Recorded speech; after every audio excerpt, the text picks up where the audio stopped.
Hi, and welcome back to our AP Stats final project that attempts to answer the question, does chewing gum improve memory? It is a well-known theory among students that chewing mint-flavored gum during a test can boost performance and memory, and it may even positively affect learning. Both the minty flavor of the gum as well as the action of chewing the gum itself are said to be factors in benefiting students' academic performance.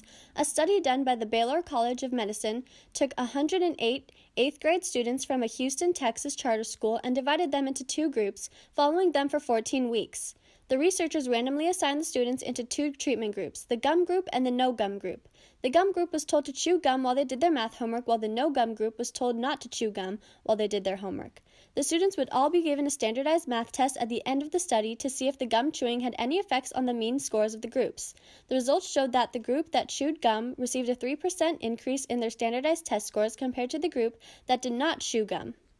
However, those results that show an increase in math test scores for gum chewers may not apply to high school students at Canyon Crest Academy, since that study only evaluated 8th grade math students. We decided to test a similar question to evaluate CCA high schoolers instead.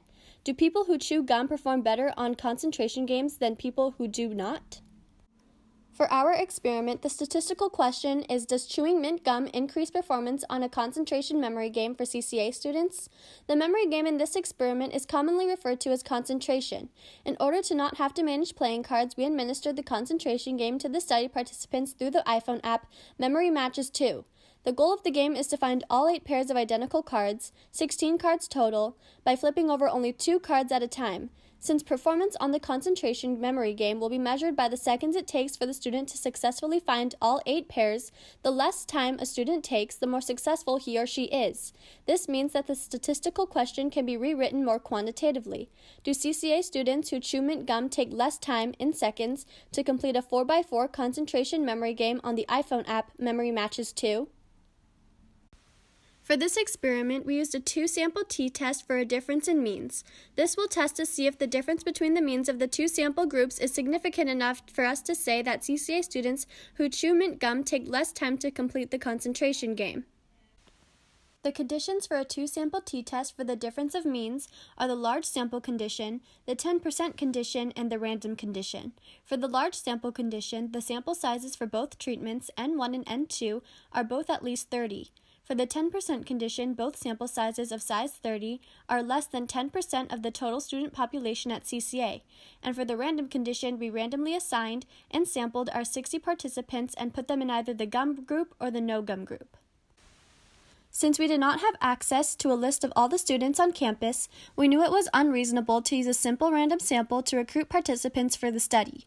We needed to collect data from 60 different CCA students, so we divided the campus into 3 strata because we thought that different people would hang out in different parts of campus during their free 4th period. For example, athletes may be more towards the gym, and students that want to study may be more towards the library. The 3 strata were the people in the small quad by the library, the people in the main quad by the gym, and the people in the area up the stairs by the classrooms. That meant that the components of the strata are similar within and different between. For each strata, we had 20 people play the game with either gum or no gum. We had a box filled with 20 slips of paper of equal size and shape, 10 of which had a star. Each participant took a slip from the box, and if it had a star, they were assigned to the gum group. If the slip did not have a star, they were assigned to the no gum group.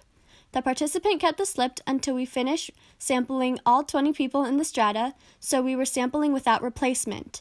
For each participant, we had them play the memory game 1 time, and we recorded the time in seconds it took for them to complete it. All that was done at the beginning for each participant regardless of their group assignment.